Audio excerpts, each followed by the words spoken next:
कसाई के एक काम ने ना सिर्फ उसे दौलतमंद बल्कि जन्नत का हकदार बना दिया। वो कसाई क्या काम किया करता था और कैसे आप भी इस काम को करके अपनी दुनिया और आखिरत बना सकते हैं, आज की वीडियो में इस पर बात करेंगे। अगर आप भी एक छोटा सा काम करके अपनी दुनिया और आखिरत दोनों बना लेना चाहते हैं तो वीडियो को आखिर तक जरूर देखिएगा।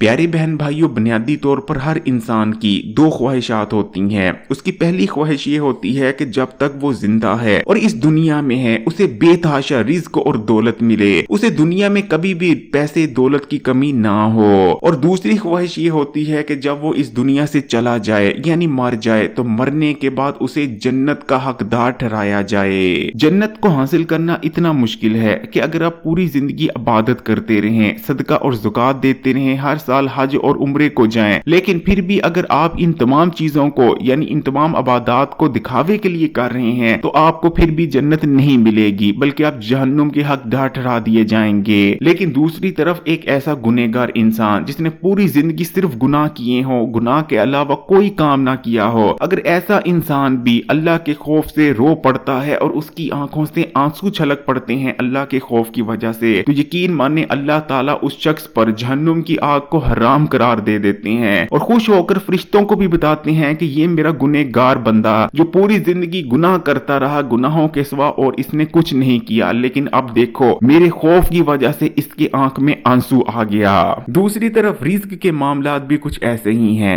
एक अक्लमंद इंसान जो मेहनती भी है, पढ़ा लिखा भी है, वो पूरी जिंदगी मेहनत करता रहता है, दिन रात काम करता है, लेकिन उसके पास दौलत और रिज्क नहीं आते। दूसरी तरफ एक बेवकूफ और हड हराम इंसान इस दुनिया में करोड़पति हो जाता है। कभी आपने सोचकर देखा है कि ऐसा क्यों होता है? इसका जवाब आपको एक कसाई की सच्ची कहानी से मिल जाएगा। इस कसाई की कहानी को सुन लेने के बाद आपको पता चल जाएगा कि आखिरत में जन्नत कैसे हासिल करनी है और इस दुनिया में रिज्क और दौलत हासिल करने का तरीका भी आपको समझ में आ जाएगा। ढाका शहर में एक कसाई हुआ करता था। ये कसाई मुर्गी और मछली का गोश्त बेचा करता था। बिल्कुल आम सा बंदा था जैसा कि आप या मैं हैं। इसका मामूल हुआ करता था कि जुमे की नमाज तो ये छोड़ा नहीं करता था और रमजान में पूरे रोजे रखता था और रमजान में 5 वक्त की नमाज भी अदा किया करता था जैसे कि आप और मैं करते हैं, वरना आम दिनों में ये पाबंदी के साथ नमाज अदा नहीं किया करता था। एक दिन ये कसाई मुर्गी ज़िबा करता है और मुर्गी ज़िबा करने के बाद एक ड्रम में फेंक देता है ताकि मुर्गी की जान निकल जाए, लेकिन इतने ही देर में इसके सीने में बहुत तेज दर्द उठता है और इसको दिल का दौरा पड़ जाता है और वहां ही इसकी जान, इसकी रूह इसके जिस्म से निकलकर प्रवास कर जाती है, जिसके बाद इस कसाई को दफन कर दिया जाता है। जब मोहल्ले वाले रिश्तेदार और इसके अपने इस कसाई को दफन कर कर वापस आते हैं तो रात को उनको ख्वाब में आता है कि ये कसाई जन्नतुल फरदौस में बैठा हुआ है और बहुत खुश है। अगले दिन जब रिश्तेदार और मोहल्ले वाले इसकी कब्र पर जाते हैं तो कब्र से खुशबू उठ रही होती है, जिसके बाद मोहल्लेदार और रिश्तेदार आपस में बातें करना शुरू कर देते हैं। ज्यादातर लोगों का यही कहना था कि उन्हें रात को ख्वाब में आया कि कसाई जन्नत में बैठा हुआ है, जिसके बाद लोग समझ जाते हैं कि ये कोई मामूली ख्वाब नहीं था बल्कि ये कसाई शायद वाकई जन्नत में दाखिल कर दिया गया है। जिसके बाद मोहल्लेदार इकट्ठे होते हैं और इसकी बीवी के पास जाते हैं। मोहल्लेदार कसाई की बीवी से पूछते हैं कि बहन हमें बताओ तुम्हारा बंदा ऐसा क्या काम किया करता था, कौन सी इबादत किया करता था, कौन सा वजीफा करता था कि वो जन्नत में चला गया है और उसकी कब्र से भी खुशबुएं और महक उठ रही है। जिसके बाद कसाई की बीवी का कहना था कि मेरा शोहर अपनी जिंदगी में 3 काम किया करता था, 2 कामों ने उसकी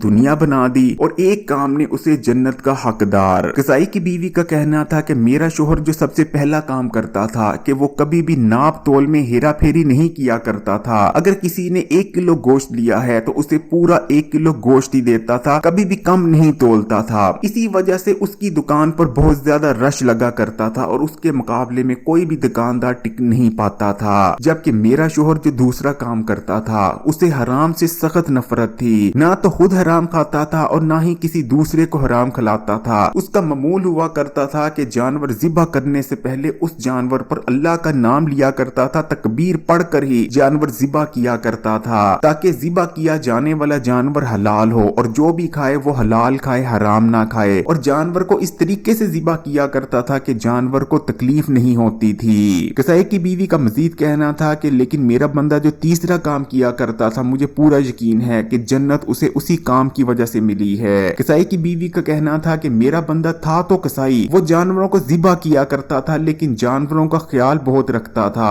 दूसरे कसाई जब भी जानवर लाते हैं तो उन्हें सिर्फ पानी पिलाते हैं, उन्हें दाना दुनका नहीं खिलाते। पानी पिला पिला कर उनका वजन बढ़ाते हैं और दाने के पैसे भी बचा लेते हैं। ज़िबा होने से पहले जानवरों ने सिर्फ पानी पिया होता है और कुछ खाया पिया नहीं होता। लेकिन मेरे बंदे का ये मामूल था कि जानवर जब भी वो अपनी दुकान पर लाता था तो खाने पीने के लिए दाना दुनका जरूर डाला करता था, ताकि ज़िबा होने से पहले तक भी जानवरों का पेट भरा रहे। और वो कभी भी एक जानवर के सामने दूसरा जानवर ज़िबा नहीं किया करता था, ताकि उस जानवर के दिल में खौफ ना बैठ जाए कि मेरा अंजाम भी यही होने वाला है। और शायद यही नेकी उसे जन्नत तक ले गई। कुरान पाक में अल्लाह ताला इरशाद फरमाता है कि इंसान को वही कुछ मिलता है जिसके लिए वो कोशिश करता है। प्यारे बहन भाइयों, इसलिए अगर आप भी चाहते हैं कि इस दुनिया में आपको रिज्क और दौलत की कमी ना हो और आखिरत में आप भी जन्नत में दाखिल किए जाएं, तो इस दुनिया में हलाल पैसा कमाएं। हलाल पैसे में बरकत होती है, हराम में बरकत नहीं होती। और दूसरे इंसानों और जानवरों के साथ हमेशा रहम दिली से पेश आएं। अगर आप दूसरे जानवरों और इंसानों के साथ रहम करते हैं तो ऊपर वाला आपके साथ रहम के मामला से पेश आएगा। वीडियो अच्छी लगी तो लाइक का बटन दबाने के बाद कमेंट्स में माशाअल्लाह या सुभान अल्लाह भी लिख दें। और मजीद वीडियोस के लिए इस्लामी बात यूट्यूब चैनल को सब्सक्राइब कर घंटी के आइकॉन को दबा दें। जज़ाकल्लाह।